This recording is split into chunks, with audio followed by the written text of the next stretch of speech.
Hello दोस्तों। आज की इस वीडियो में मैं आपसे एक ऐसे मुसलमान बादशाह के बारे में बात करने जा रहा हूँ जिसने ईसाइयों के नाक में दम कर दिया और उन्हें कई बार शिकस्त से दो चार किया। आप देख रहे हैं सरप्राइजिंग फैक्ट्स, तो चलें शुरू करते हैं।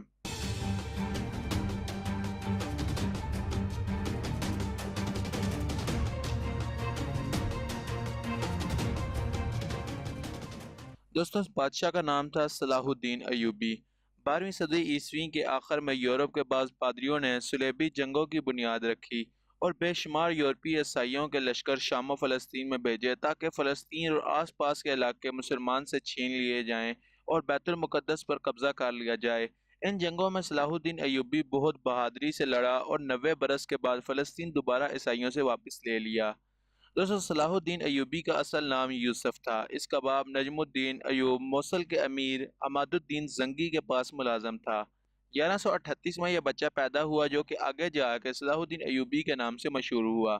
जब सलाहुद्दीन 8 बरस का था, अमादुद्दीन जंगी अपने गुलामों के हाथों मारा गया और इसका छोटा लड़का नूरुद्दीन महमूद हर्ब का अमीर बन गया।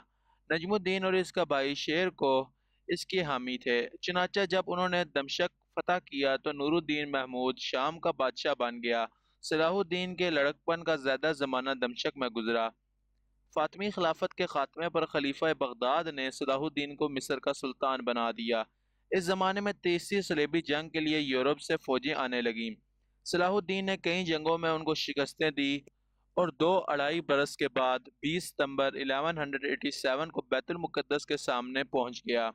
तवील मुहासरे के बाद फतह हासिल हुई और 4 अक्टूबर 1187 को 90 बरस के बाद मुसलमानों का किबला अव्वल फिर उनके कब्जे में आ गया।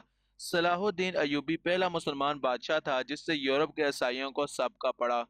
सुल्तान ने ईसाइयों से इस कदर अदल व एहसान, रहमो करम और दरिया दिली का बर्ताव किया कि आज तक तारीख उसकी तारीफ में रुतबुल लिसान है। सुल्तान बैतुल मुकद्दस को फतह करने के बाद दमशक चला गया। 1193 के माह फरवरी में ठंड लग गई और उसकी वजह से वो बीमार हो गया। इस अलामत में वफात पाई। इस वक्त सुल्तान की उम्र 55 बरस की थी। तो दोस्तों, मैं उम्मीद करता हूँ कि आपको ये वीडियो पसंद आई होगी। तो अगर आप इस तरह की मजीद वीडियो देखना चाहते हैं तो हमारे चैनल को सब्सक्राइब करें और इस वीडियो को लाइक करें।